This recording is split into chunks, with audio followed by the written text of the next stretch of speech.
Hey guys, doing a quick update here on the Byron T6.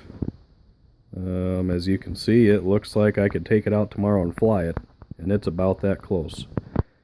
All of the major painting is now done. Turned out really well. I'm just hoping it'll hold up.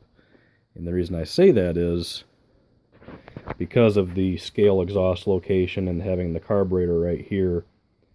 Not a whole lot of paint holds up good to raw gas or having exhaust constantly hitting it. So on most airplanes, the exhaust comes out the bottom, and if the bottom gets a little dirty, that's not that big a deal. But because this one comes out right here, I'm kind of worried about this area getting damaged. But if it does, it does. I did add a little bit of a scale touch, and also it's going to help out, what I was thinking with the gas and the exhaust. So I used a piece of aluminum tape here. Just like on the full scale, this area right here was aluminum because it takes a lot of heat.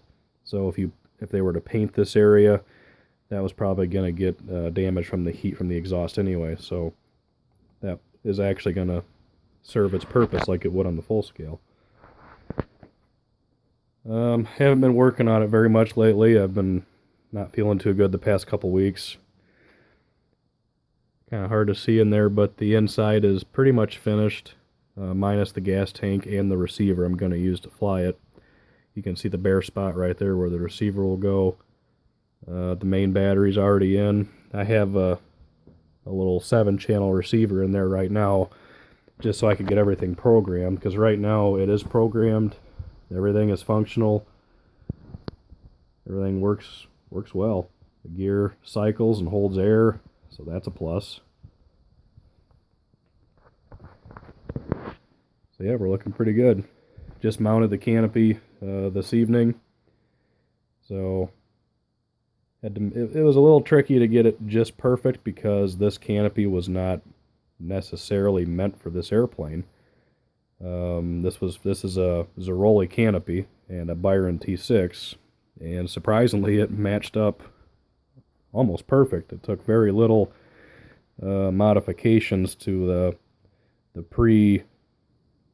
whatever you want to call it, the lines that were put in the canopy where you cut it out was almost a perfect match. So yeah, it's looking good. I just ordered my markings for it from Bad Brad Graphics, so hopefully I'll be getting those here soon. The main receiver that's going to be flown in it is on its way.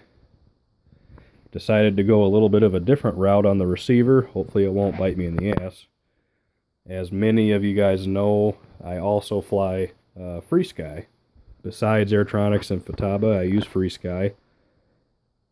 So what I'm doing with this, I have it programmed in my Futaba 14, but I'm using a FreeSky fast compatible receiver. I've had nothing but good luck with the FreeSky equipment that I do have and use, so I think I'll be good, and save a couple bucks. So as soon as I get the markings put on, get the canopy painted, I'm still not feeling all that great, so I'll probably go to bed early tonight. But I just need to get the canopy masked off and painted. That's going to be it's going to be an aluminum frame.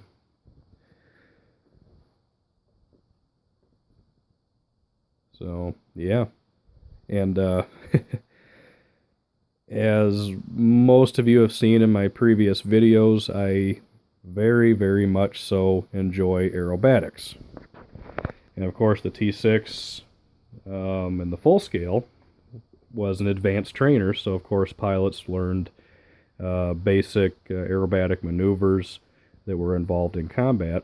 So this plane is capable of very, very advanced aerobatics, especially snap rolls. Snapping and spins is something that this plane was used for, but the model, as well as the full scale, but more so the model, is it's very easy to put these into a spin and not be able to get them out, which has always been a challenge that I've enjoyed, because the snap roll is one of my favorite maneuvers, which is kind of how I got the nickname over the years as Mr. Snap Roll. But I found a video today of the late Bobby Yunkin, who was unfortunately tragically lost in a midair collision with Jimmy Franklin back in 2005. But when he was flying back in, oh geez, the video I found was from 1992 or 93. He was flying a Harvard just like this, the same colors and everything. And I had never seen this done in a T6 before. I've seen him snap. I've done snaps in full-scale T6s when I was working at the Air Zoo, so I'm familiar with how the airplane snap rolls. But what Bobby did really got me intrigued. He took off, maintained a very long and fast takeoff roll, and left the ground, and before even putting the gear up, pulled up into a 45 and did a snap roll right after takeoff. And that's kind of my trademark maneuver with my aerobatic airplanes, as well as some of my warbirds for a little bit of non-scale flying. But that really got me excited. So now I can do a scale snap roll on takeoff with a T6. I'm rather excited. A lot of guys think I'm nuts. They watch me do these types of aerobatics with warbirds, and, you know, I hear a lot from the experts. You know, oh, you're going to crash. Oh, they're not supposed to do that, blah, blah, blah. Yeah, I know what I'm doing. So I'm pretty excited about that.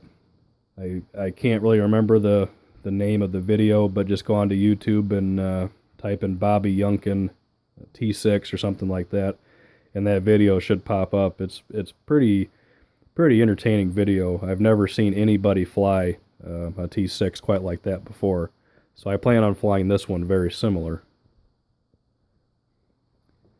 So, all right, that's it for now. I'll have you back in a little bit. Later.